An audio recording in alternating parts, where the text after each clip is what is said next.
Facebook access করতে করতে অর্ধেকের বেশি ডেটা শেষ হয়ে যাচ্ছে।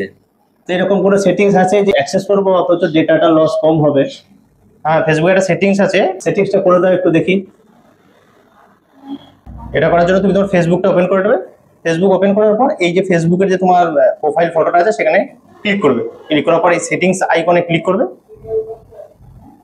এখানে অনেকগুলো অপশন পাবে, পেজটি একটু উপর দিকে তুলবে, এখানে একটি অপশন পাবে মিডিয়া, এই মিডিয়াতে ক্লিক করবে। এখানে দেখো ভিডিও কোয়ালিটি, এখানে দেখো ডেটা সেভার, এই যে ছোট্ট চেক বক্স আছে এটার উপর ক্লিক করবে, তাহলে টিক চিহ্ন হয়ে যাবে। এবং অটো পেলে এটাকে তুমি বন্ধ করে দেবে, অর্থাৎ নেভার করে দেবে, মানে সেভারটাকে অন করবে আর অটো পেলে এটাকে নেভার করে দেবে। তাহলেই তোমার দেখবে ফেসবুকে যে ডেটাটা তোমার বেশি ইউজ হচ্ছিল সেই ডেটাটা অনেকটাই কমে যাবে। দেখো এখানে মেসেজ লেখাই আছে, দেখো আপ টু 40% লেস ডেটা। বা ফেসবুক ব্যবহার করছেন এবং আপনার অর্ধেকের বেশি ডেটা ফেসবুকই চলে যাচ্ছে, এই দুটি সেটিংস করে রাখুন। ফেসবুক ব্যবহার করবেন অথচ দেখবেন ডেটাটা খুবই কম ইউজ হবে। ভিডিওটি যদি ইনফরমেটিভ মনে হয় শেয়ার করুন। এই ধরনের ভিডিও পাওয়ার জন্য পেজটিকে ফলো করুন। ধন্যবাদ।